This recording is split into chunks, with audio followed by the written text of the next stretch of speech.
세계가 발칵 뒤집혔습니다. 일본이 이지스 구축함 5척을 독도로 파견하며 한국을 정면 도발한 겁니다. 한국은 법적으로도 기술적으로도 일본을 이길 수 없습니다.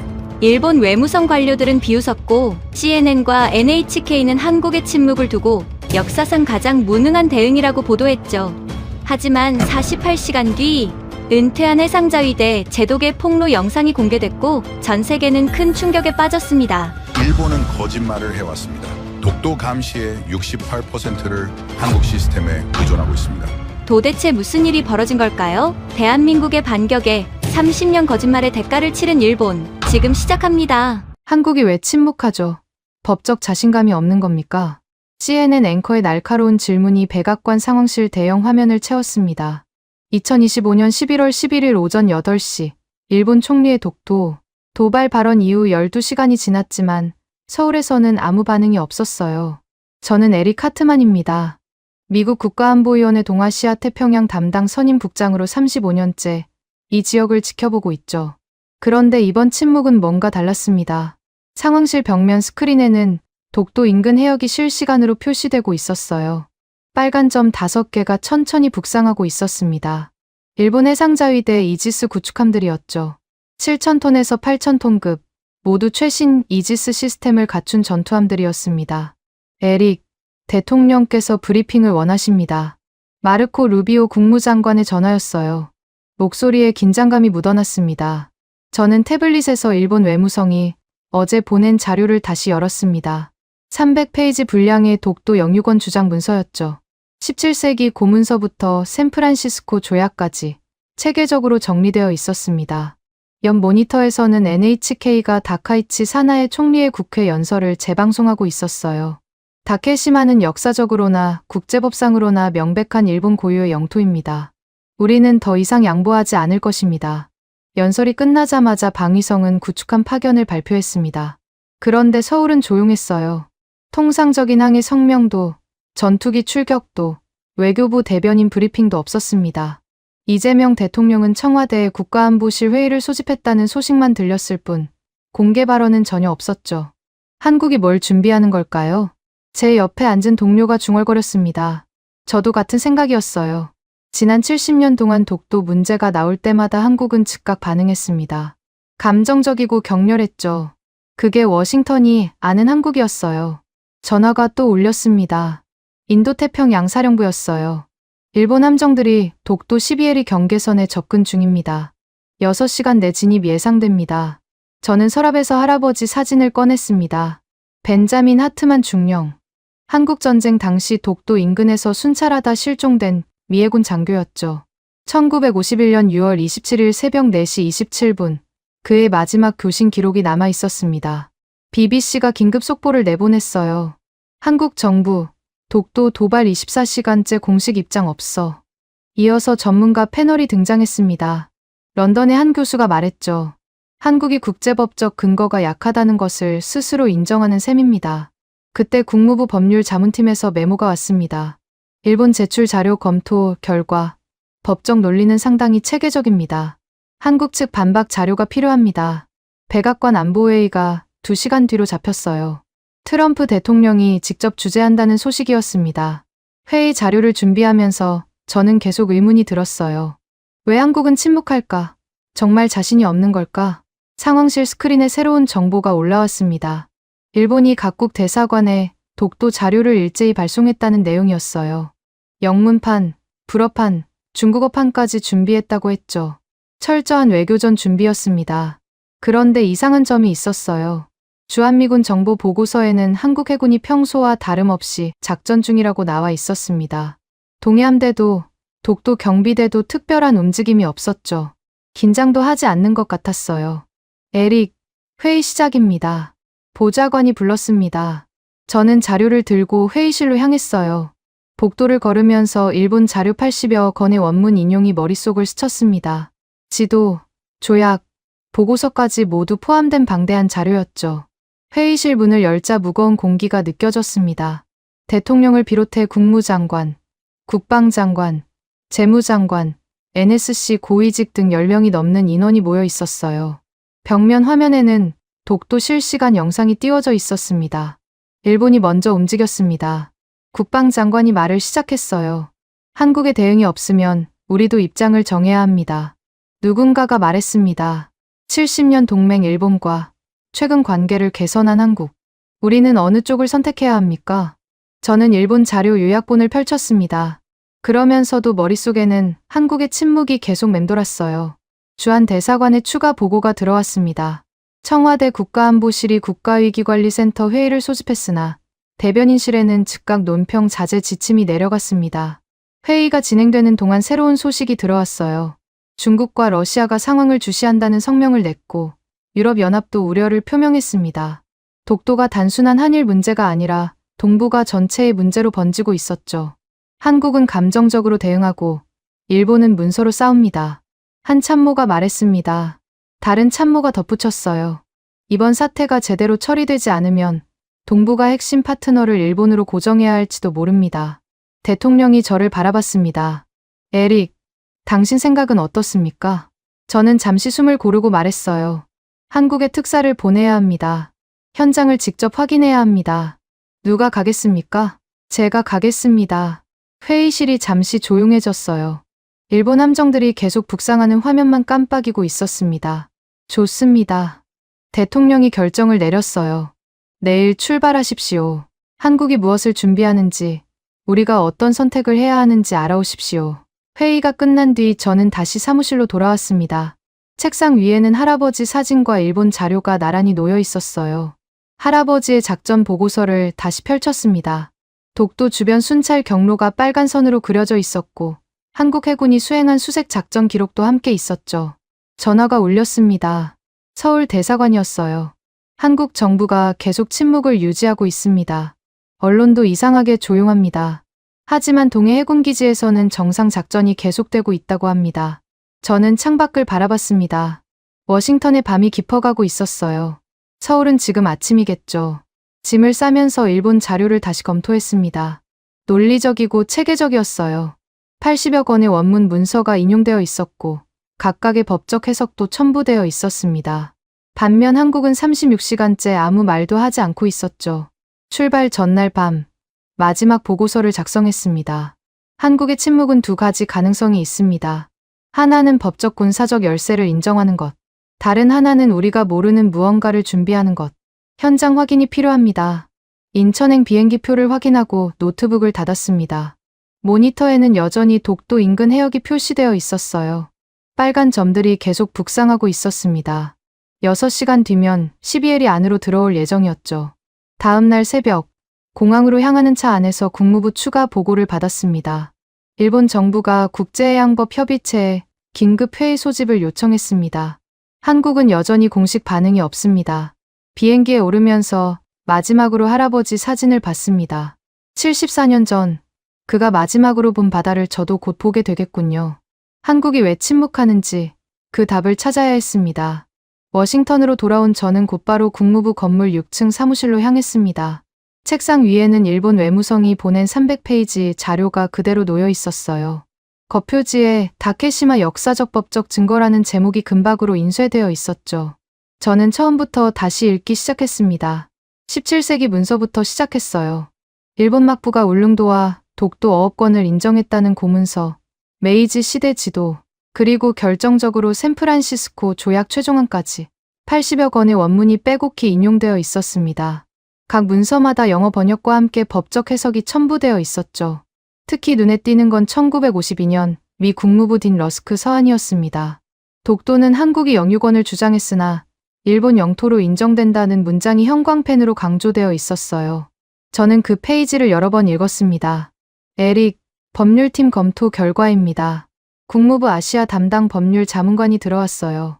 그녀는 두꺼운 파일을 내밀었습니다. 일본 자료를 우리 문서와 대조해봤습니다. 상당히 정교하게 준비했네요. 법적 논리는 탄탄합니다. 저는 메모를 시작했어요. 독도 관련 미국 입장 역사적 중립 유지. 그러나 일본 자료가 더 체계적. 펜을 놓고 한숨을 쉬었습니다. 35년간 이 지역을 봐왔지만 이렇게 완벽하게 준비된 자료는 처음이었어요. 전화가 울렸습니다. 백악관 안보회에 오후 3시로 앞당겨졌습니다. 서둘러 회의 자료를 정리했어요. 일본 측 80여 건의 원문 인용, 지도 12장, 조약문 23건. 모두 디지털화되어 있었고 각국 언어로 번역되어 있었죠. 반면 한국 측 자료는 아직 아무것도 없었습니다.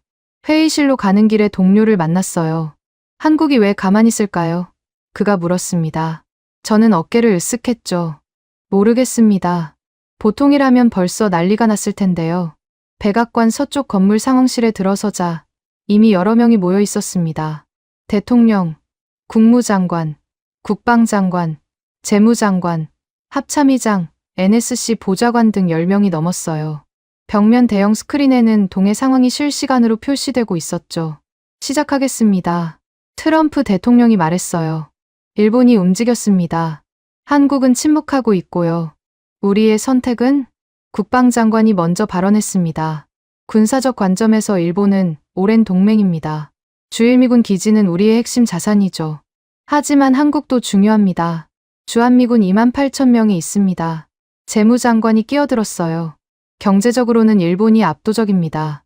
GDP 규모, 기술력, 투자 규모 모두요.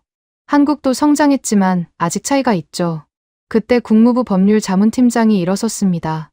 미국 국무부 내부 법률 검토 메모를 완성했습니다. 그녀가 문서를 펼쳤어요. 역사적 문서와 국제법 해석상 일본 측 주장이 더 설득력 있다는 잠정 결론입니다. 저는 불편함을 느꼈습니다. 무언가 놓친 게 있는 것 같았어요. 한국은 감정적으로 대응하고 일본은 문서로 싸웁니다. 한 참모가 말했습니다. 다른 참모가 덧붙였어요. 이번 사태가 제대로 처리되지 않으면 동북아 핵심 파트너를 일본으로 고정해야 할지도 모릅니다. 저는 손을 들었습니다. 잠시만요.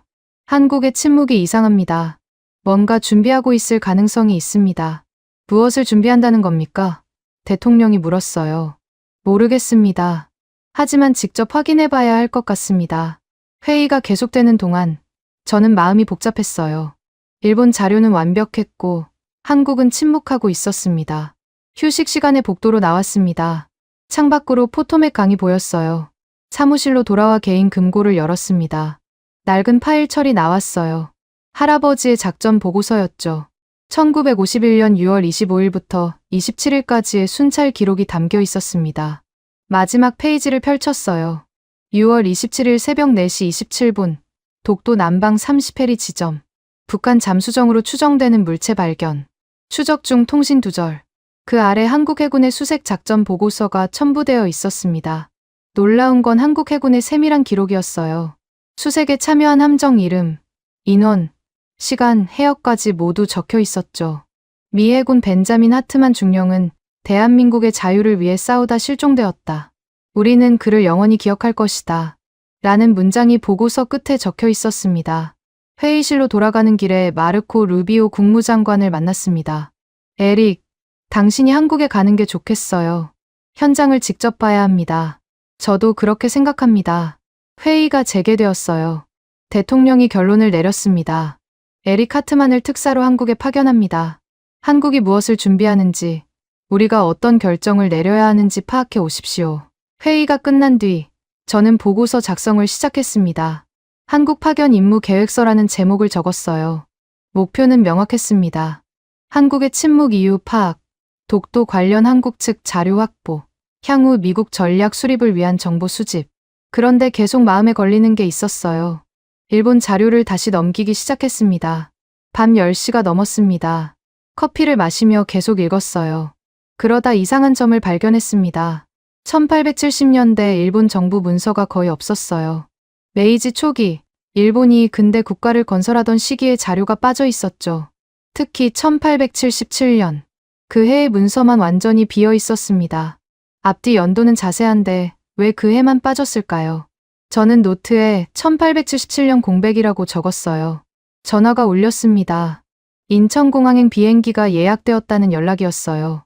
내일 오후 출발이었죠. 짐을 싸기 시작했습니다. 일본 자료 사본, 할아버지 파일, 녹음기, 카메라, 그리고 빈 노트 한 권. 집으로 돌아가는 차 안에서 아내에게 전화했어요. 며칠 한국에 다녀와야 해. 조심해요. 뉴스 보니까 상황이 심각하던데. 걱정 마. 외교 임무야. 하지만 저도 불안했습니다. 35년 경험으로도 이번 상황은 예측하기 어려웠어요. 한국의 침묵, 일본의 자신감, 그리고 우리의 선택. 집에 도착해 짐을 마저 챙겼습니다. 할아버지 사진을 가방에 넣었어요. 어쩌면 독도에 갈 수도 있을 것 같았거든요. 새벽 2시, 마지막으로 일본 자료를 검토했습니다. 그리고 한국 정부의 침묵에 대한 언론 보도를 확인했어요. CNN, BBC, NHK 모두 한국의 무대응을 비판하고 있었죠. 한국, 법적 근거 부족 자인하나 같은 제목들이 넘쳐났습니다. 저는 노트에 몇 가지 가능성을 적었습니다. 첫째, 정말로 법적 근거가 약해서 침묵한다. 둘째, 시간을 벌며 뭔가를 준비한다. 셋째, 우리가 모르는 카드가 있다. 출발 당일 아침, 국무부에서 최종 브리핑을 받았습니다. 일본이 국제해양법 협의체 회의를 공식 요청했습니다. 23개국이 참여 의사를 밝혔고요. 한국은 아직 답변이 없습니다. 한국 측 연락은 대통령실에서 에릭 국장님 도착을 기다린다고만 했습니다. 공항으로 가는 차 안에서 할아버지 파일을 다시 읽었습니다. 한국 해군이 작성한 수색 보고서가 얼마나 상세한지 새삼 놀랐어요. 날씨, 파도 높이, 수온까지 기록되어 있었죠. 비행기에 오르기 전 마지막으로 확인한 뉴스에서 일본 함정들이 독도 6해리까지 접근했다는 소식이 나왔습니다. 한국은 여전히 공식 반응이 없었고요. 좌석에 앉아 안전벨트를 매면서 저는 생각했습니다. 14시간 뒤면 인천에 도착할 것이고 그때부터 본격적인 임무가 시작될 것입니다. 일본의 완벽한 문서와 한국의 기이한 침묵 사이에서 진실을 찾아야 했죠. 비행기가 이륙했습니다. 창밖으로 워싱턴이 멀어져 갔어요. 태평양을 건너는 긴 비행이 시작되었습니다. 인천공항에 도착하자 김현준이 기다리고 있었습니다. 대통령실 해양안보 비서관이라고 자신을 소개했어요. 악수를 나누며 그의 표정을 살폈지만 별다른 감정을 읽을 수 없었습니다. 긴 비행 수고하셨습니다. 바로 동해로 가시죠. 기자들이 없었어요. 카메라도, 환영 행사도 없었습니다. 귀빈 통로를 빠르게 통과해 주차장으로 향했죠. 검은색 제네시스가 대기하고 있었습니다. 차에 오르자마자 김현준이 태블릿을 꺼냈어요. 화면을 잠깐 봤다가 다시 넣었습니다. 저는 묻고 싶었지만 참았어요. 그가 먼저 말하기를 기다렸죠. 서울을 거치지 않고 바로 동해 해군기지로 갑니다. 3시간 정도 걸릴 겁니다. 대통령실 브리핑은 언제 받을 수 있습니까? 나중에요. 먼저 보실 게 있습니다. 라디오를 켰더니 시사 프로그램이 나왔어요. 독도 도발 48시간이 지났지만 정부는 여전히 공식 입장을 내놓지 않고 있습니다. 전문가들은 이례적인 침묵이라고. 김현준이 채널을 돌렸습니다. 음악이 나왔어요. 조용한 클래식이었죠. 그는 아무 설명도 하지 않았습니다. 고속도로에 진입하자 속도를 높였어요. 창밖으로 서울 외곽의 아파트들이 스쳐 지나갔습니다. 평화로운 일요일 오후처럼 보였어요. 독도에서 위기가 진행 중이라고는 믿기 어려운 풍경이었죠. 휴대폰이 울렸습니다. 워싱턴이었어요. 상황은 어떻습니까? 아직 파악 중입니다. 일본 함정이 독도 4해리까지 접근했습니다. 한국 정부 반응은 여전히 없습니다. 전화를 끊고 김현준을 봤어요. 그는 정면만 응시하고 있었습니다. 왜 아무 대응도 하지 않는 겁니까? 조금만 더 보시면 됩니다. 그게 전부였어요. 더 이상 묻기 어려운 분위기였죠. 차 안의 침묵이 무거웠습니다. 밖으로는 한국의 평범한 일상이 펼쳐지고 있었지만 제 머릿속은 복잡했어요. 휴게소에 잠깐 들렀습니다. 화장실에 가는 길에 TV가 보였어요. NHK였습니다. 일본 전문가가 나와 있었죠.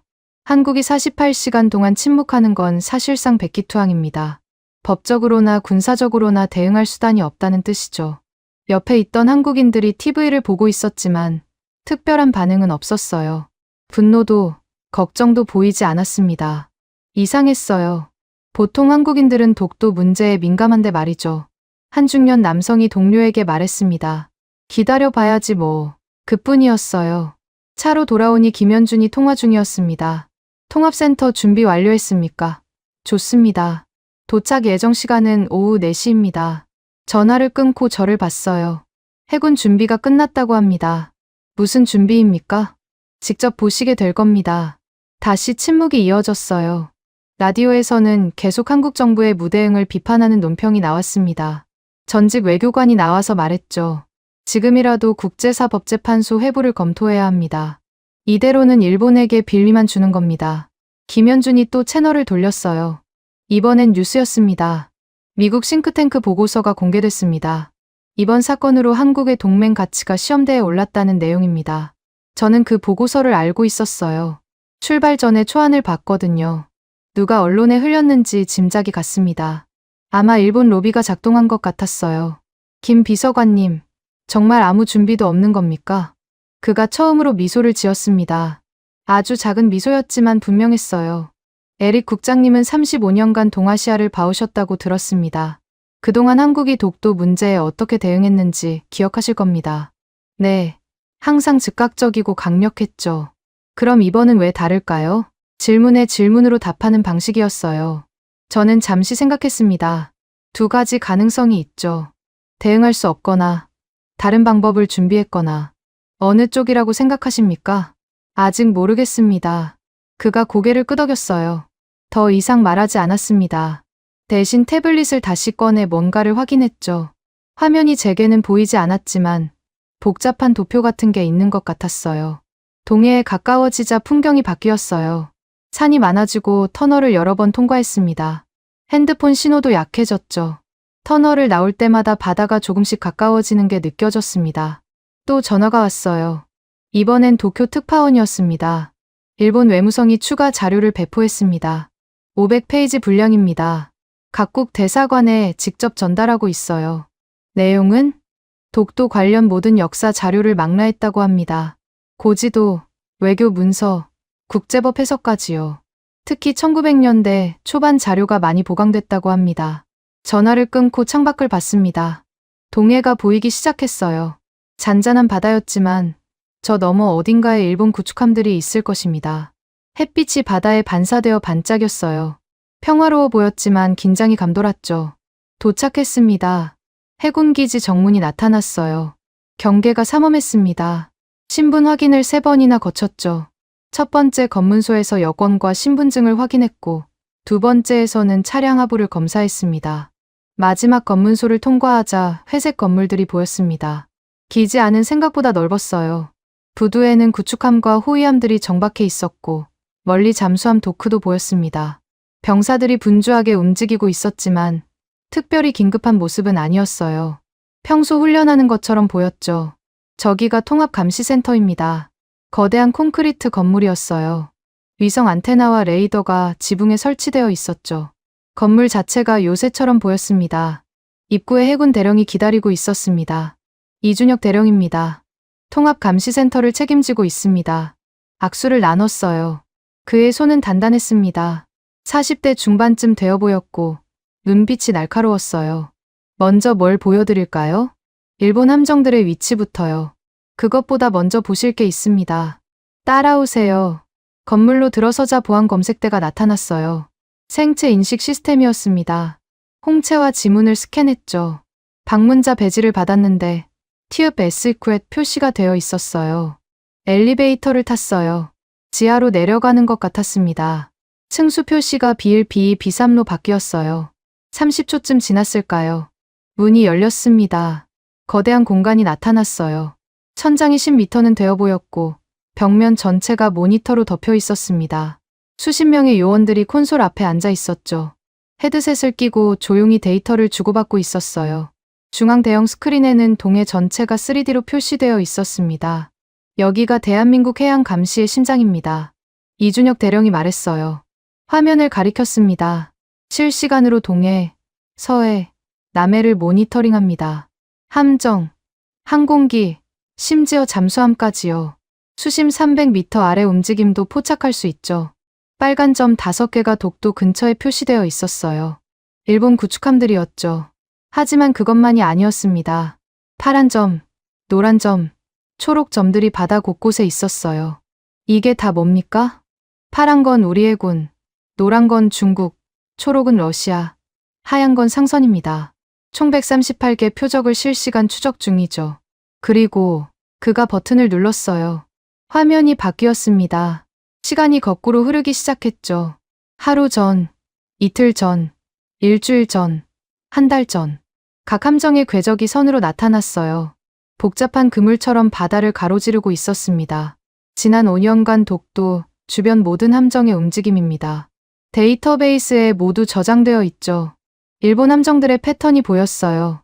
정기적으로 접근했다가 물러나기를 반복했습니다. 그런데 이상한 점이 있었어요. 그들의 움직임이 너무 예측 가능했습니다. 마치 누군가에게 보고하듯이 일정한 경로를 따랐죠. 일본이 이 데이터를 알고 있습니까? 그들도 자체 감시 체계가 있다고 주장합니다. 이준혁이 의미심장하게 웃었어요. 옆 콘솔로 걸어가며 말했습니다. 하지만 실상은 다릅니다. 지금부터 그걸 보여드리죠. 그가 젊은 장교에게 신호를 보냈어요. 화면이 둘로 나뉘었습니다. 왼쪽은 한국 데이터, 오른쪽은 일본이 공개한 데이터였어요. 비교해 보세요. 일본 데이터에는 뭔가 빠져있지 않습니까? 자세히 보니 그랬습니다. 일본 데이터는 듬성듬성했어요. 특히 잠수함 움직임이나 소형 선박 정보가 거의 없었죠. 김현준이 말을 이었습니다. 일본이 모르는 게 많습니다. 특히 우리가 그들에게 얼마나 많은 정보를 제공해왔는지도 모르죠. 이준혁 대령이 콘솔 앞에 서서 키보드를 두드렸습니다. 화면에 새로운 창이 떴어요. 한국해양 데이터 제공 현황이라는 제목이 보였죠. 에릭 국장님, 이걸 보시면 충격받으실 겁니다. 그래프가 나타났어요. 2015년부터 2025년까지 10년간의 데이터였습니다. 파란 선은 한국이 수집한 해양 정보량, 빨간 선은 일본과 공유한 정보량이었죠. 두 선이 거의 겹쳐 있었습니다. 우리가 수집한 정보의 90%를 일본과 공유했습니다. 동맹이니까요. 그가 다른 버튼을 눌렀어요. 이번엔 일본의 독자 수집 정보량이 노란 선으로 표시됐습니다. 파란 선의 3분의 1 수준이었어요. 일본이 독도 주변에서 자체 수집한 정보는 이것뿐입니다. 나머지는 우리가 준 거군요. 저는 믿기 어려웠어요.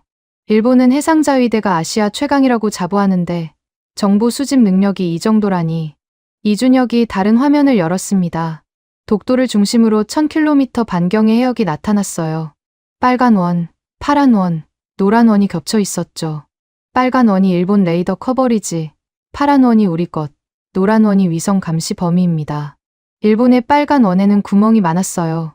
특히 독도 남쪽과 동쪽에 큰 사각지대가 있었죠. 반면 한국의 파란 원은 빈틈이 없었습니다. 일본은 이 사각지대를 어떻게 메웁니까? 우리 데이터를 받아서 메웁니다.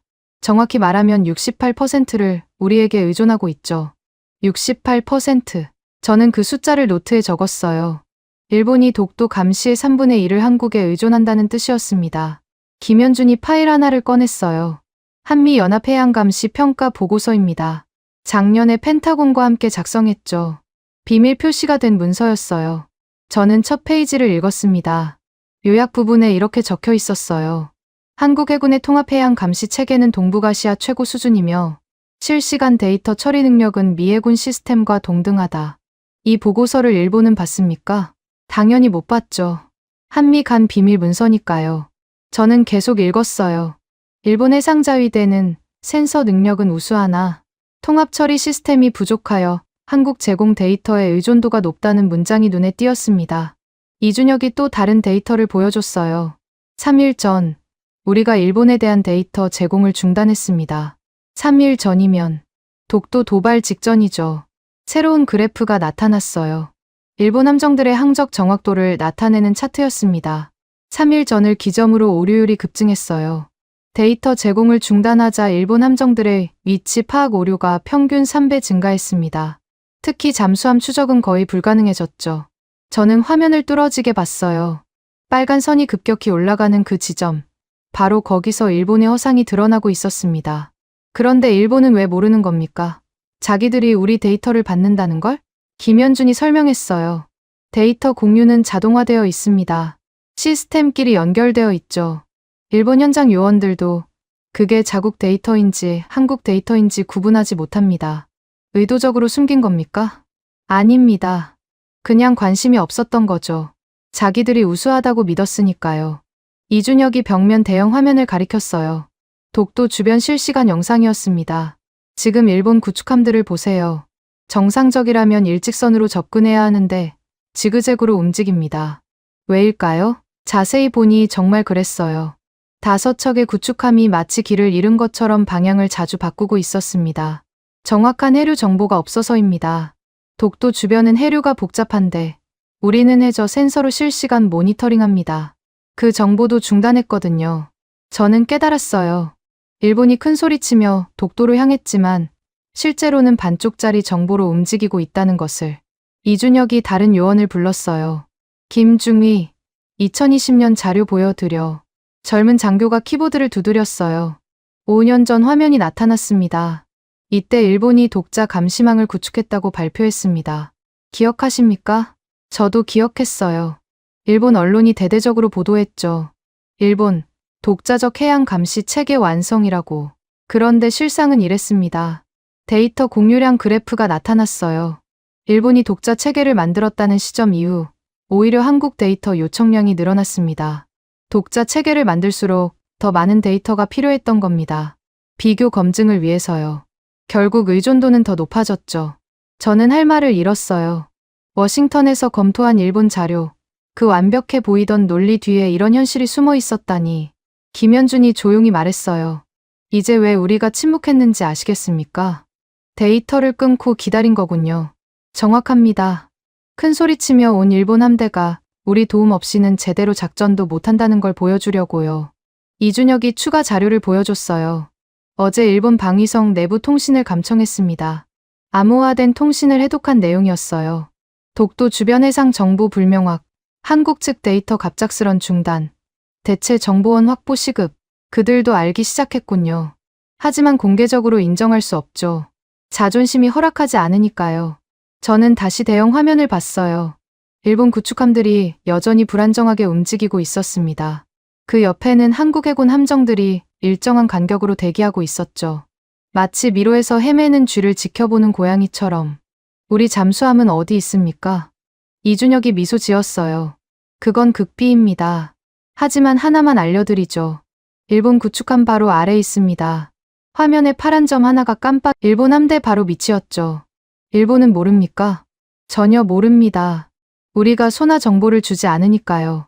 이건 일방적인 게임이었어요. 한국은 모든 걸 보고 있고 일본은 장님이 된 것이나 다름없었죠. 이준혁이 문서 하나를 더 꺼냈어요. 이건 2023년 일본 방위백서 내부 검토본입니다. 공개 버전과 다른 내용이 있죠. 비공개 버전에는 이런 문장이 있었어요. 동해 감시 능력 향상을 위해 한국과의 정보 공유 확대가 필수적. 일본 내부에서도 알고 있었군요. 일부는 알았죠. 하지만 정치적으로 인정할 수 없었습니다. 그래서 계속 숨겨온 겁니다. 김현준이 시계를 봤어요. 이제 실물을 보러 가시죠. KDDX와 잠수함 의료, 통합감시센터를 나가기 전 저는 다시 한번 화면을 봤어요. 일본 함정들의 불안정한 움직임, 그 아래 숨어있는 한국 잠수함, 그리고 모든 걸 지켜보는 이 거대한 감시망. 엘리베이터를 타고 올라가면서 김현준이 말했습니다. 에릭 국장님, 이건 시작일 뿐입니다. 내일 보실 것들은 더 놀라우실 겁니다. 밖으로 나오니 해가 기울고 있었어요. 부두에 정박한 회색 군함들이 석양에 물들어 있었죠. 저기가 KDDX입니다. 거대한 구축함이 보였어요. 매끄러운 선체, 각진 상부 구조물, 그리고 함수에 장착된 거대한 레이더. 일본 이지스함 못지않아 보였습니다. 승함하시죠. 현문을 건너 갑판에 올랐어요. 젊은 수병들이 경례를 했습니다. 함교로 올라가는 계단을 오르면서 생각했어요. 워싱턴의 동료들이 이 사실을 알면 얼마나 놀랄까. 일본의 해상자위대가 사실은 한국 데이터에 의존하는 반쪽짜리 전력이었다는 걸. 함교입니다. 문이 열리자 첨단 장비로 가득한 공간이 나타났어요. 대형 스크린 여러 개가 벽에 걸려 있었고 수십 개의 콘솔이 빛나고 있었죠. 함장이 다가왔습니다. KDDX 함장 대령 박성우입니다. 우리 배의 능력을 직접 보여드리겠습니다. 그가 신호를 보내자 스크린에 독도 주변 해역이 나타났어요. 그런데 통합감시센터보다 더 선명했습니다. 이건 우리 함의 A사 레이더가 직접 수집한 정보입니다. 700km 밖까지 탐지 가능하죠. 일본 함정들이 선명하게 보였어요. 심지어 함정 종류와 속도까지 자동으로 표시됐습니다.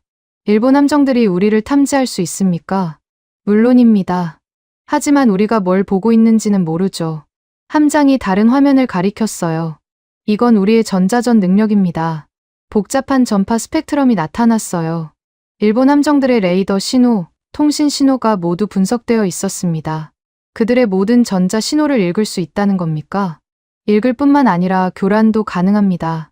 하지만 아직 하지 않고 있죠. 저는 점점 더 충격에 빠졌어요. 한국 해군이 이 정도 능력을 갖추고 있었다니.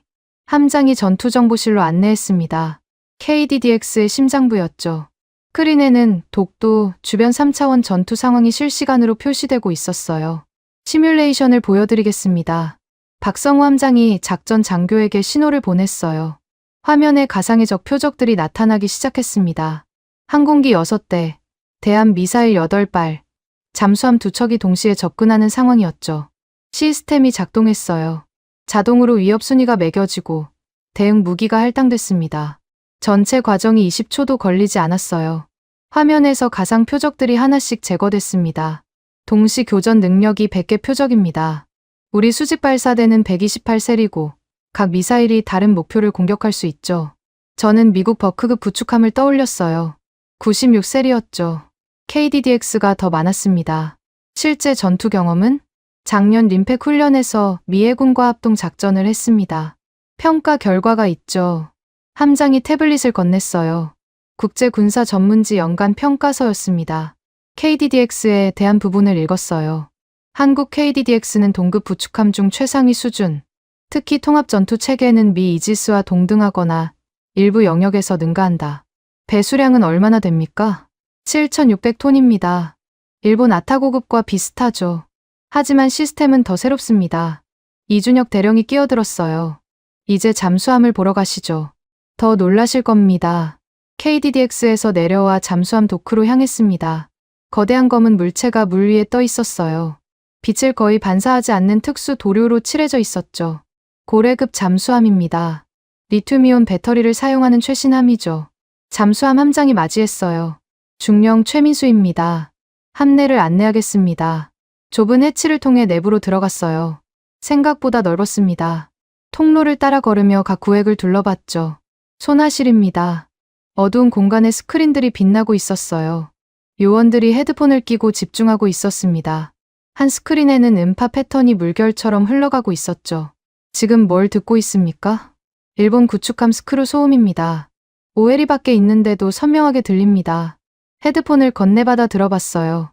규칙적인 엔진 소리와 프로펠러가 물을 가르는 소리가 들렸습니다. 각 함정마다 고유한 소음이 있습니다. 우리는 일본 해상자위대 모든 함정의 음문을 데이터베이스화했죠. 최민수 함장이 다른 구획으로 안내했어요. 추진 체계실입니다.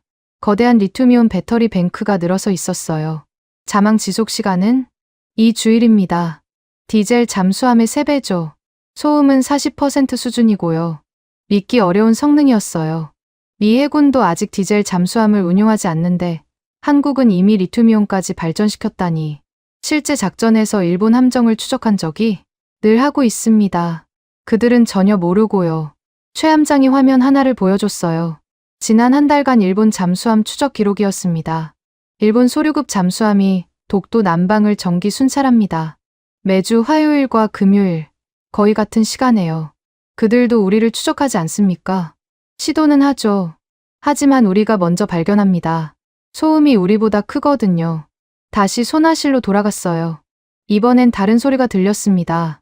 더 작고 불규칙한 소음이었죠. 중국 잠수함입니다. 200캐리밖에 있지만 추적 중이죠. 200캐리나요? 우리 소나 성능이 그 정도입니다. 물론 해저 지형과 수온에 따라 달라지지만요. 김현준이 시계를 봤어요. 모의 작전을 보여드릴까요? 잠수함 전투 지휘소로 이동했습니다. 함장이 명령을 내렸어요. 모의 표적, 방위 영사명, 거리 일형 해리, 깊이 100m로 설정. 화면에 가상적 잠수함이 나타났어요. 어뢰 발사 시뮬레이션 시작. 콘솔 앞에 요원들이 빠르게 움직였어요. 표적 분석, 어뢰 설정, 발사 각도 계산이 순식간에 이뤄졌습니다. 1번, 2번 어뢰 발사 준비 완료. 발사, 화면에서 어뢰 2발이 표적을 향해 움직였어요. 지그재그로 회피 기동하는 적 잠수함을 정확히 추적했습니다. 명중까지 3분 40초. 실전이라면 생존 가능성은 제로입니다. 최 함장이 자랑스럽게 말했어요.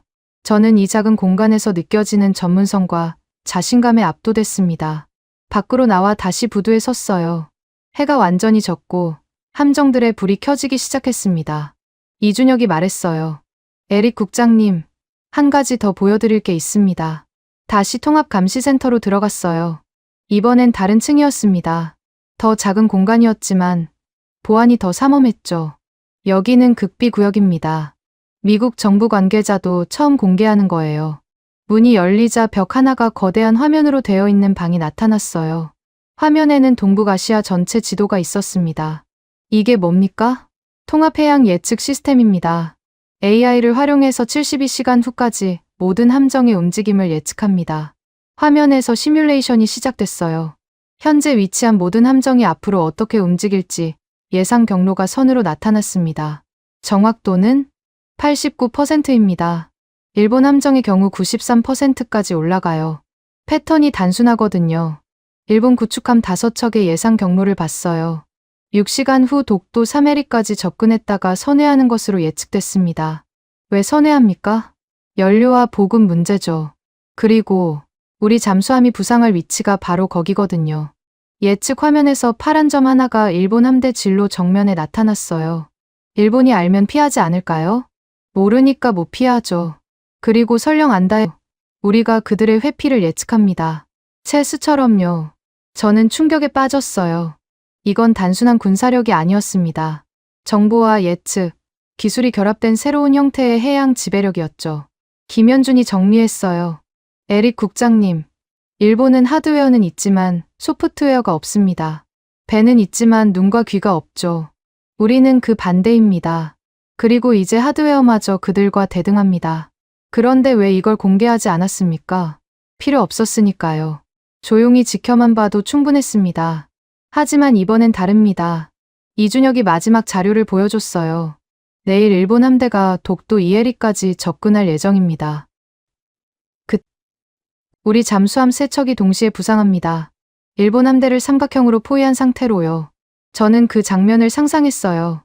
자신만만하게 접근한 일본 함대가 갑자기 나타난 한국 잠수함들에 포위되는 순간 그들의 충격은 얼마나 클까요? 군사적 충돌 위험은? 없습니다. 그들이 먼저 발포할 리 없죠. 전 세계가 지켜보고 있으니까요. 밤이 깊었어요. 수소로 가는 차 안에서 저는 오늘 본 것들을 정리했습니다. KDDX의 128셀 수직 발사대, 고래급 잠수함의 2주일 자막 능력, 통합 예측 시스템의 89% 정확도, 그리고 가장 충격적인 사실, 일본 해상자위대가 한국 해군의 데이터에 68% 의존한다는 것. 워싱턴에 이 사실을 어떻게 보고해야 할까요? 아무도 믿지 않을 것 같았어요. 일본이 동북아 해양 강국이라는 수십 년의 믿음이 한순간에 무너지는 이야기니까요. 호텔에 도착했어요. 김현준이 말했습니다. 내일은 대통령실에서 전체 전략을 설명합니다. 오늘 본 것은 빙산의 일각이에요. 방에 들어와 침대에 앉았어요. 창밖으로 동해가 어둠 속에 잠겨 있었습니다. 저 바다 아래 한국 잠수함들이 조용히 움직이고 있겠죠.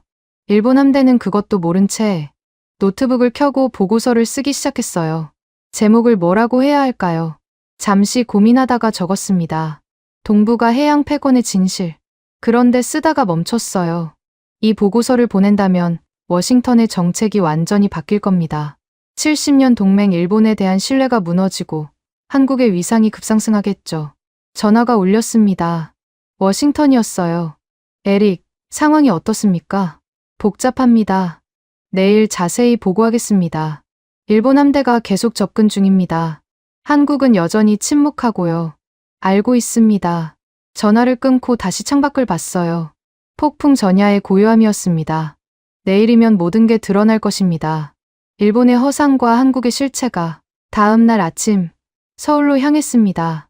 청와대 대통령실 회의가 잡혀 있었어요. 차창 밖으로 동해안 도로가 펼쳐졌습니다. 바다는 잔잔했지만 저 너머에서는 일본 함대가 계속 접근하고 있었죠. 김현준이 태블릿을 확인하며 말했어요. 일본 함대, 현재 독도 2.5해리. 2시간 후면 2해리 진입합니다. 한국 정부는 계속 침묵입니까? 하지만 곧 움직일 겁니다. 대통령님이 직접 설명하실 거예요. 서울에 들어서자 분위기가 달랐어요. 언론사 건물마다 속보를 준비하는 것 같았고 거리의 사람들도 뭔가를 기다리는 듯했죠. 하지만 여전히 공식 발표는 없었습니다. 청와대 정문을 통과했어요. 경비가 평소보다 삼엄했습니다. 본관으로 향하는 길에 여러 명의 비서관들이 분주히 오가고 있었죠. 대통령님이 기다리고 계십니다. 작은 회의실로 안내됐어요. 이재명 대통령이 창가에 서 있었습니다. 옆에는 젊은 여성이 서류를 정리하고 있었죠. 에릭 국장님, 어서 오세요. 정다은 국제법 자문관입니다. 정다은이 고개를 숙였어요. 30대 후반쯤 되어 보였고 날카로운 눈빛이 인상적이었습니다. 대통령이 자리에 앉으며 말했어요. 어제 해군 전력을 보셨죠? 인상이 어떠셨습니까? 솔직히 충격적이었습니다. 특히 일본의 데이터 의존도는 그건 시작일 뿐입니다. 이재명 대통령이 정다은을 봤어요. 설명해 주세요. 정다은이 일어섰습니다. 벽면 스크린에 프레젠테이션이 나타났어요. 독도 대응 3단계 전략이라는 제목이 보였죠. 에릭 국장님, 우리는 지난 3년간 이 순간을 준비했습니다. 3년이요? 정확히는 2022년 일본이 독도 도발을 시작했을 때부터입니다. 언젠가 결정적 순간이 올 것을 알았죠. 화면이 바뀌었어요. 세 개의 원이 겹쳐진 도표였습니다.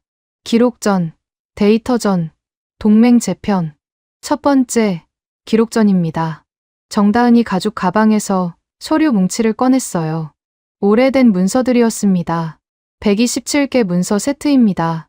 삼국사기부터 시작해서 세종실록 지리지, 안용복 진술서, 대한제국 칙령 제41호 연합국 문서까지.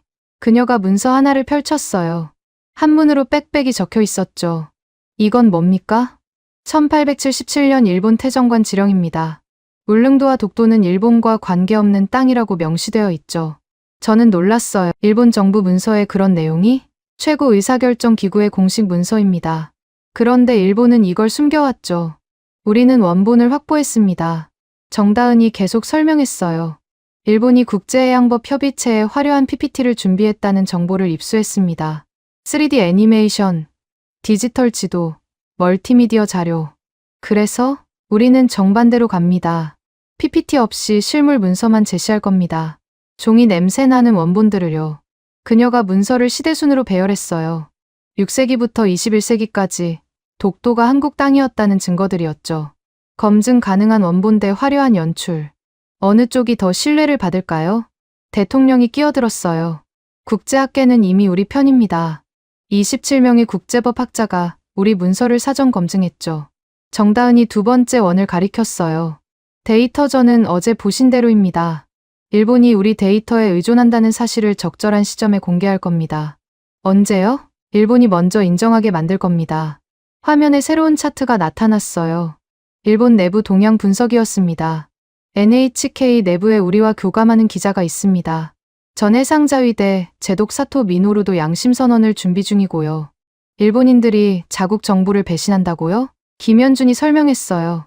배신이 아닙니다. 진실을 말하는 거죠. 그들도 알고 있었어요. 독도가 한국 땅이라는 걸. 단지 정치적으로 인정할 수 없었을 뿐. 정다은이 문서 하나를 더 꺼냈어요. 일본 외무성 내부 보고서입니다. 1990년대 작성된 비공개 문서죠. 제목이 보였어요. 다케시마 문제의 법적 검토. 결론 부분을 읽었습니다. 역사적, 법적으로 한국의 주장이 더 타당하다. 일본 정부가 이런 결론을 내리고도 숨겼다는 겁니까? 28년간 숨겼습니다. 그리고 그 과정에 참여한 관료가 있죠. 오사와 신니치, 현 외무성 동부가 심의관입니다. 화면에 오사와의 사진이 나타났어요. 50대 후반의 신사적인 외모였습니다. 그가 모든 문서 수정 이력을 갖고 있습니다. 언제, 누가, 어떤 문장을 삭제했는지 28년간의 조작 과정이 다 기록되어 있죠. 저는 할 말을 잃었어요. 일본이 조직적으로 진실을 은폐해왔다니. 이재명 대통령이 말했습니다. 에릭 국장님, 우리는 이 사실을 3년 전에 알았습니다. 하지만 기다렸죠. 적절한 순간을요. 왜 지금입니까? 일본이 먼저 도발했기 때문입니다. 그들이 판을 열었으니 우리가 끝낼 차례죠. 정다은이 세 번째 원을 가리켰어요. 동맹 재편입니다. 새로운 도표가 나타났어요.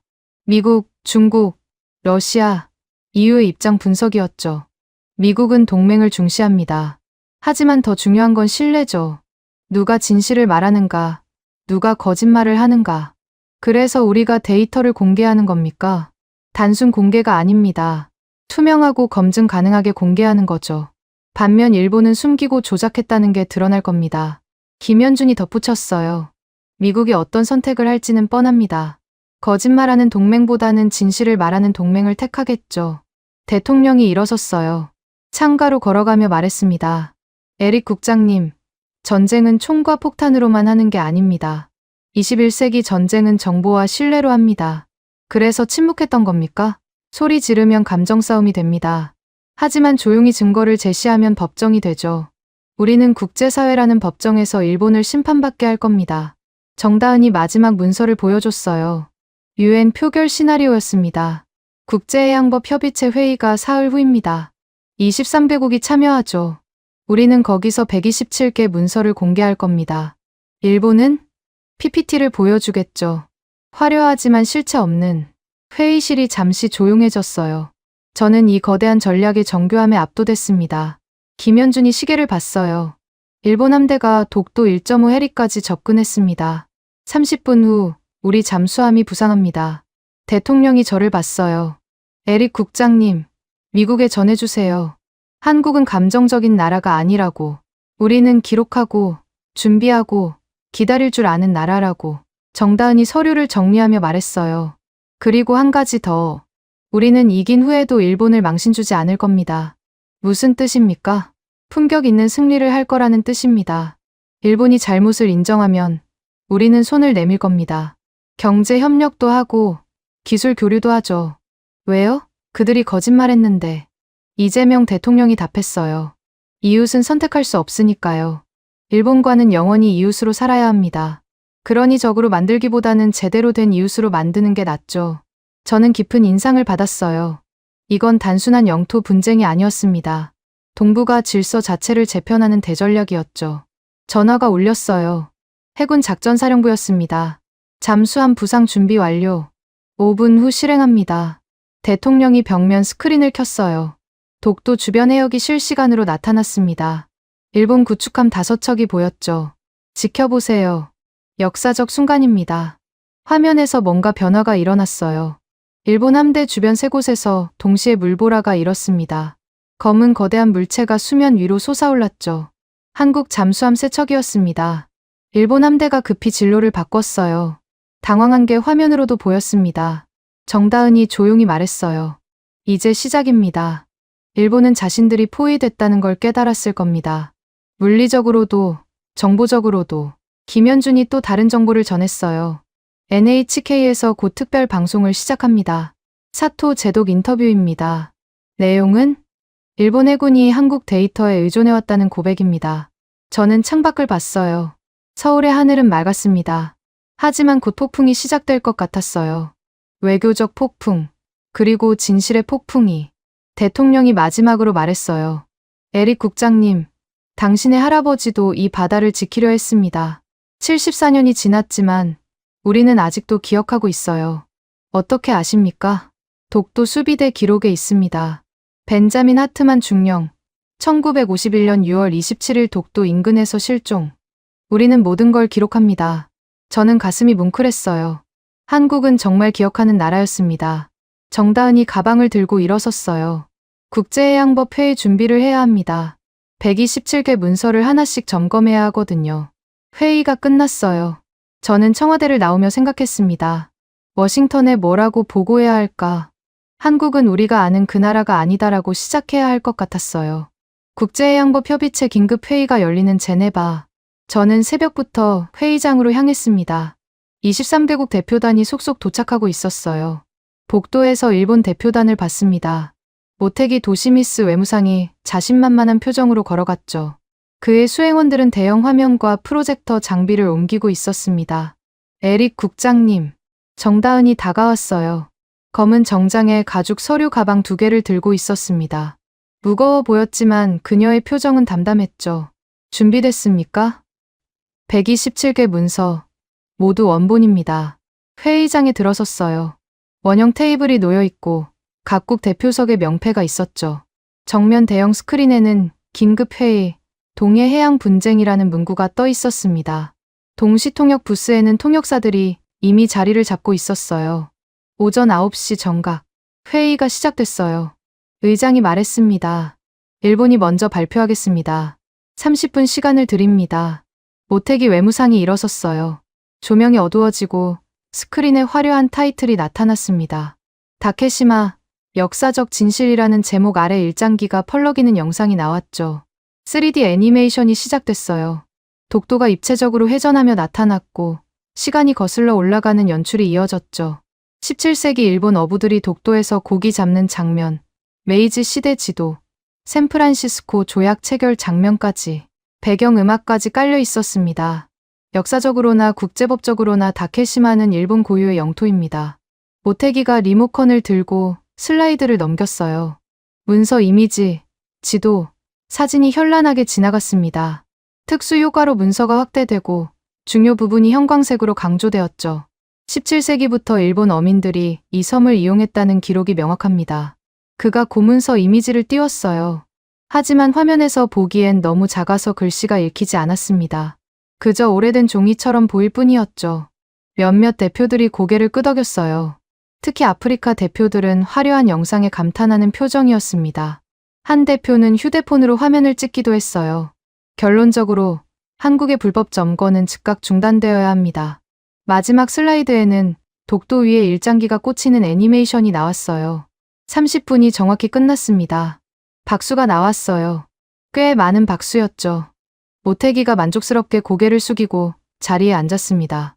다음은 한국입니다. 정다은이 일어섰어요. 그런데 프로젝터를 켜지 않았습니다. 대신 무거운 가죽 가방을 테이블 위에 올렸죠. 쿵 하는 소리가 회의장에 울렸습니다. 존경하는 각국 대표님들, 저희는 PPT를 준비하지 않았습니다. 술렁거림이 일었어요. 일본 대표단이 서로 눈짓을 주고받았죠. 누군가는 비웃는 표정이었습니다. 정다은이 첫 번째 문서를 꺼냈어요. 오래된 책이었습니다. 표지가 누렇게 변색되어 있었죠. 삼국사기입니다. 서기 512년 신라가 우산국을 정복했다는 기록이 있죠. 우산국은 울릉도와 독도를 포함합니다. 그녀가 조심스럽게 책을 펼쳤어요. 장갑을 낀 손으로 한 장 한 장 넘기다가 특정 페이지에서 멈췄습니다. 한문 원문이었지만 영어 번역본을 함께 준비해 각국 대표들에게 돌렸죠.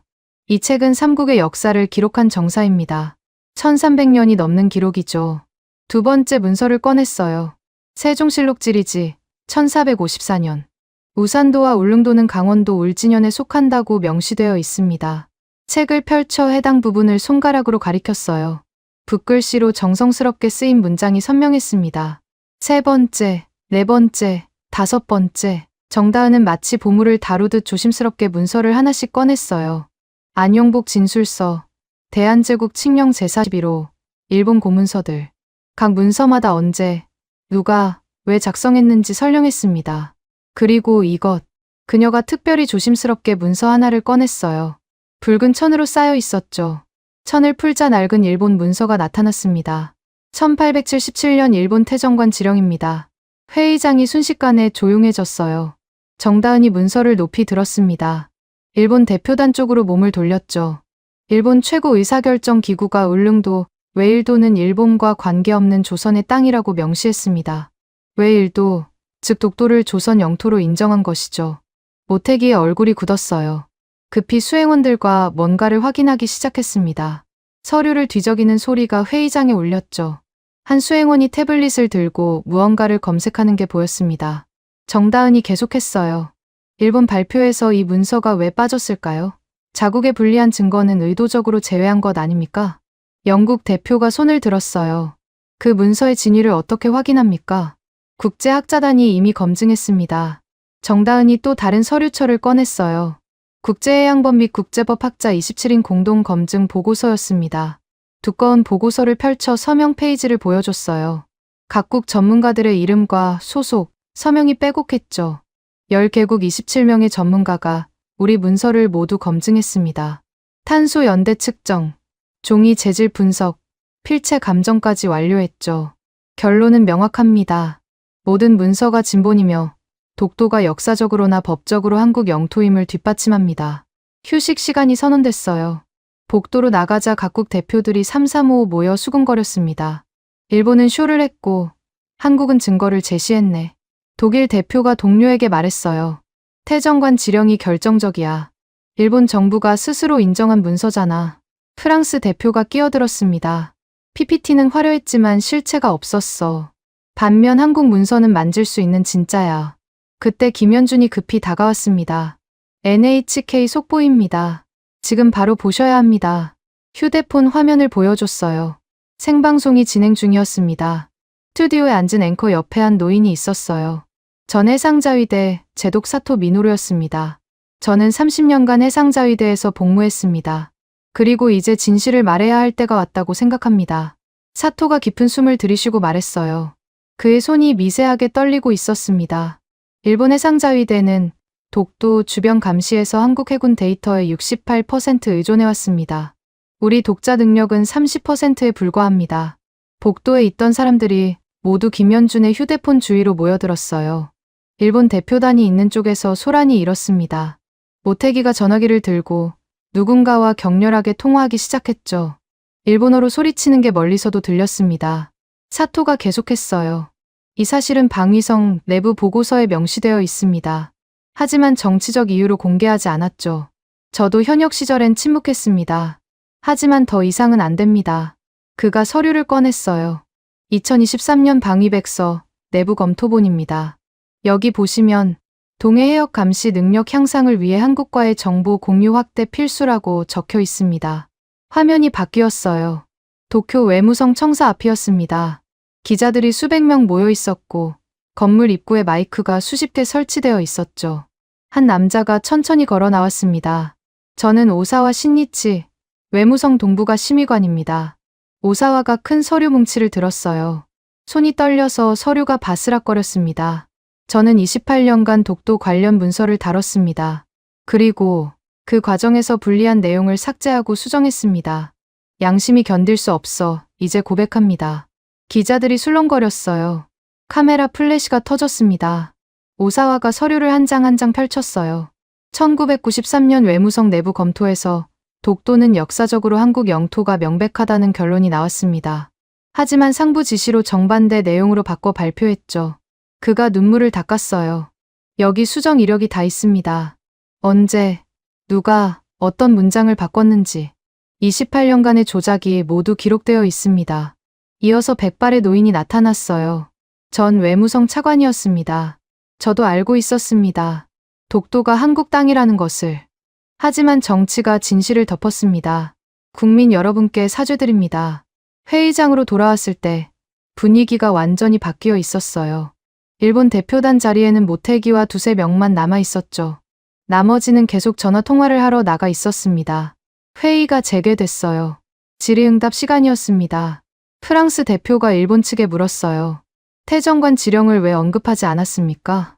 모태기가 마이크를 잡았지만 말이 나오지 않는 것 같았어요. 그것은 해석의 차이가, 해석이요. 일본과 관계없는 땅이라는 문장이 어떻게 다르게 해석됩니까? 이번엔 브라질 대표가 질문했습니다. 방금 NHK 보도를 봤습니다. 한국 데이터에 68% 의존한다는 게 사실입니까? 그건 협력의 일환으로 모태기의 목소리가 점점 작아졌어요. 이마에 땀이 맺혔습니다. 인도 대표가 손을 들었어요. 일본 외무성 관료가 문서를 조작했다고 고백했는데 이에 대한 입장은? 모태기가 대답하지 못했어요. 옆에 수행원이 뭔가 속삭였지만 그는 고개만 저었습니다. 정다은이 일어섰습니다. 우리는 127개 문서를 모두 공개하겠습니다. 원본 열람도 가능합니다. 누구나 와서 직접 확인하세요. 종이의 감촉, 먹의 냄새, 세월의 흔적을 직접 느껴보시기 바랍니다. 그녀가 문서들을 하나씩 테이블에 펼쳤어요. 오래된 종이들이 회의장 조명 아래서 누런 빛을 발했습니다. 반면 일본의 화려한 PPT는 이미 꺼져 있었고 스크린은 텅 비어 있었죠. 제네바에서 돌아온 다음 날 도쿄발 속보가 전 세계를 뒤흔들었습니다. 다카이치 사나에 총리가 긴급 기자회견을 열었어요. 화면에 나타난 그녀의 얼굴은 하루 사이에 10년은 늙은 것 같았습니다. 국민 여러분께 사죄드립니다. 정부는 진실을 숨겼고 국민을 속였습니다. 모든 책임을 지고 내각 총사퇴를 발표합니다. 짧은 발표였어요. 질문도 받지 않고 퇴장했죠. 카메라 플래시만 터질 뿐 기자들도 말을 잃은 듯 했습니다. 도쿄 시내는 이미 대혼란이었어요. 국회의 사당 앞에 수만 명이 모였습니다. 30년간 속았다. 진실을 원한다. 정부는 책임져라 같은 플래카드가 넘쳐났죠. 니케이 지수가 장중 20% 폭락했어요. 거래가 2번이나 중단됐습니다. 엔화 가치도 하루 만에 12% 떨어졌죠. 일본 경제가 뿌리부터 흔들리고 있었습니다. 저는 워싱턴으로 돌아와 백악관 상황실에 앉아 있었어요. 트럼프 대통령이 직접 회의를 주재했습니다. 에릭, 당신이 본 것을 다시 설명해 주시오. 저는 동해에서 본 것들을 차분히 설명했어요. 한국의 해양 감시 능력, 일본의 데이터 의존도, 그리고 127개 문서의 위력을. 일본이 그렇게 한국에 의존하고 있었다니. 국무장관이 고개를 저었어요. 70년 동맹이 우리를 속인 겁니까? 속였다기보다는 스스로도 인정하고 싶지 않았던 것 같습니다. 대통령이 결정을 내렸어요. 기자회견을 열겠소. 미국의 입장을 분명히 해야겠소. 2시간 뒤 백악관 브리핑룸이 기자들로 가득 찼습니다. 트럼프 대통령이 연단에 섰어요. 미국은 동맹을 소중히 여깁니다. 하지만 더 중요한 것은 신뢰입니다. 진실을 말하는 동맹과 함께하는 것이 미국의 원칙입니다. 기자들이 술렁거렸어요. 대통령이 계속했습니다. 따라서 미국 정부는 독도가 한국 영토임을 공식 인정합니다. 또한 동북아시아 전략의 중심축을 한국과의 협력 강화로 재편할 것입니다. 일본 특파원이 손을 들었어요. 일본과의 관계는 어떻게 되는 겁니까? 일본도 여전히 우리의 동맹입니다. 하지만 신뢰를 회복하는 데는 시간이 필요할 것입니다. 일주일 뒤 일본에서 조기 총선이 실시됐어요. 자민당이 참패했고 새로운 연립 정부가 구성됐습니다. 새 총리로 선출된 이시바 시게루가 취임 첫날 놀라운 발표를 했어요. 저는 내일 서울을 방문하겠습니다. 한국 국민께 직접 사과하고 새로운 관계를 시작하고 싶습니다. 다음 날 김포공항에 일본 총리 전용기가 도착했어요. 이시바 총리가 비행기에서 내리자마자 깊은 인사를 했습니다. 공항에서 청와대까지 가는 길, 한국 시민들은 조용히 지켜봤어요. 야유도, 환영도 없었습니다. 그저 침묵이었죠. 청와대 기자회견장. 이재명 대통령과 이시바 총리가 나란히 섰습니다. 이시바가 먼저 말했어요. 한국 국민 여러분께 진심으로 사과드립니다. 일본 정부는 독도에 대해 거짓을 말했고 역사를 왜곡했습니다. 독도는 한국 영토임을 인정합니다. 그가 아흔도로 허리를 숙였어요. 10초간 그 자세를 유지했습니다. 기자들의 카메라가 쉴 새 없이 터졌죠. 이재명 대통령이 말했습니다. 과거는 과거입니다. 중요한 것은 미래죠. 한국은 일본과 함께 새로운 미래를 만들어가길 원합니다. 놀랍게도 한국 정부는 어떤 보복 조치도 취하지 않았어요. 오히려 경제협력 방안을 제시했습니다. 일본 경제가 어려운 것을 알고 있습니다. 우리는 통화 스와프를 확대하고 기술 협력을 강화할 준비가 되어 있습니다. 일본 언론은 이를 한국의 대인배적 결정이라고 보도했어요. 시민들도 놀랐죠. 그토록 독도를 속였던 일본에게 손을 내미는 한국의 태도에 왜 보복하지 않느냐는 질문에 이재명 대통령은 이렇게 답했어요. 우리는 이웃을 선택할 수 없습니다. 일본과는 영원히 함께 살아가야 하죠. 그들을 벌주는 것보다 올바른 길로 인도하는 것이 더 중요합니다. 유엔 총회 특별 세션이 열렸어요. 독도 문제에 대한 국제사회의 입장을 묻는 표결이었죠. 저는 미국 대표단과 함께 참석했습니다. 표결 결과가 전광판에 나타났어요. 찬성 187, 반대 0, 기권 U, 압도적이었습니다. 전 세계가 한국의 손을 들어준 것이죠. 기권한 6개국도 일본의 동맹국들이 아니라 분쟁 지역 문제로 기권한 나라들이었습니다.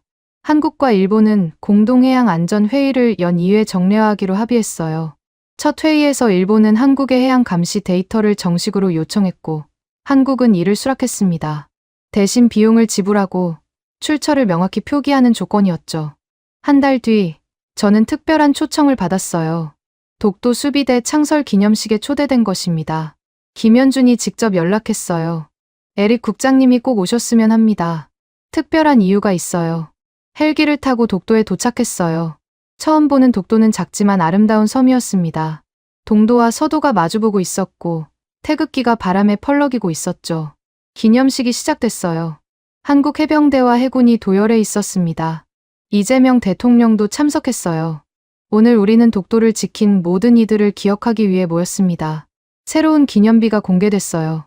인내와 진실과 품격의 승리, 우리는 은혜를 잊지 않는다라는 문구가 새겨져 있었습니다. 그 아래에는 이름들이 빼곡히 적혀 있었어요. 독도를 지키다 순직한 경찰들, 어민들, 그리고 벤자민 하트만 미해군 중령. 제 할아버지 이름이 있었어요. 김현준이 다가왔습니다. 1951년 6월 27일, 독도 인근에서 대한민국을 돕다가 실종되신 분입니다.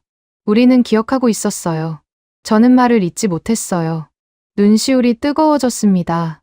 한국 해군은 매년 그날이 되면 이곳에서 추모식을 열었습니다. 비록 시신은 찾지 못했지만 그분의 희생은 우리 기록에 영원히 남아 있습니다. 기념비 앞에 서서 묵념했어요. 74년 전 이 바다에서 사라진 할아버지. 그리고 그를 기억하는 나라. 바람이 불었어요. 차가운 동해 바람이었지만 이상하게 따뜻하게 느껴졌습니다. 할아버지, 이 바다는 이제 평화롭습니다. 속으로 그렇게 말했어요. 기념식이 끝나고 서울로 돌아오는 헬기 안에서 창밖을 봤습니다. 독도가 점점 멀어졌어요. 작은 점이 되어 수평선에 사라질 때까지 바라봤습니다. 이 사건을 통해 저는 깨달았어요. 진정한 힘은 무기나 돈이 아니라 진실과 품격이 나온다는 것을. 한국은 그것을 보여줬습니다. 워싱턴에 돌아와 최종 보고서를 작성했어요. 제목은 동북아 해양 질서의 재편이었지만 속마음으로는 다른 제목을 붙이고 싶었습니다. 기억과 품격의 나라, 대한민국. 대한민국이 잘하고 있다고 생각하신다면, 한국 최고, 대한민국이 아직 멀었다고 생각하신다면, 한국 힘내라. 여러분의 생각을 댓글로 남겨주세요. 지금까지 감동을 더하다였습니다.